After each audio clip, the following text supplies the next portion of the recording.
le surnommait Engin Chien et son nom suffisait à glacer le sang. Un tueur en série pervers, un prédateur qui arrachait la vie des femmes avec un plaisir malade. Sa dernière victime, terrorisée, le suppliait encore de l'épargner, mais cet homme n'avait plus rien d'humain. À ses yeux, elle ne valait rien. Une proie de plus, un corps de plus. Il pensait quitter la scène de son crime, comme il l'avait toujours fait, sans conséquence, sans témoin, sans remords. Mais cette fois, il venait de commettre l'erreur qui allait détruire sa vie. Car la jeune femme qu'il venait de massacrer n'était pas une inconnue. Elle était l'épouse d'un agent secret d'élite, un fantôme entraîné pour traquer l'impossible. Et son père, un commissaire légendaire fraîchement retraité. Lorsqu'il apprit la disparition de sa femme, Soya sentit la terre s'effondrer sous ses pieds. Il déclencha immédiatement une mobilisation policière totale. Quelques heures plus tard, la vérité le pulvérisa, le corps de sa femme fut retrouvé mutilé, déchiqueté, transformé en puzzle macabre. Face à cette horreur, il resta immobile, comme vidé de son âme. Celle qu'il aimait n'était plus qu'un amas de membres brisés. Dans son regard, quelque chose se fissura à jamais. Douleur, rage, incompréhension, puis une haine pure, absolue. À cet instant précis, un démon naquit.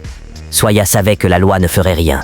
Pas de peine de mort, pas de vraie sentence. Le tueur vivrait encore. Alors il décida de devenir sa justice. Grâce à ses réseaux, ses compétences et son sang-froid surhumain, il lança une traque personnelle. Chaque piste fut retournée, chaque détail disséqué. Peu à peu, 4 suspects émergèrent, et il les examina un par un, avec une précision glaciale. 2 furent éliminés.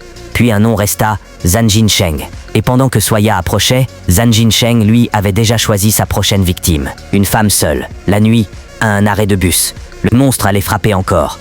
Les amis britanniques de la victime furent unanimes. Pour eux, Amanda était la meurtrière.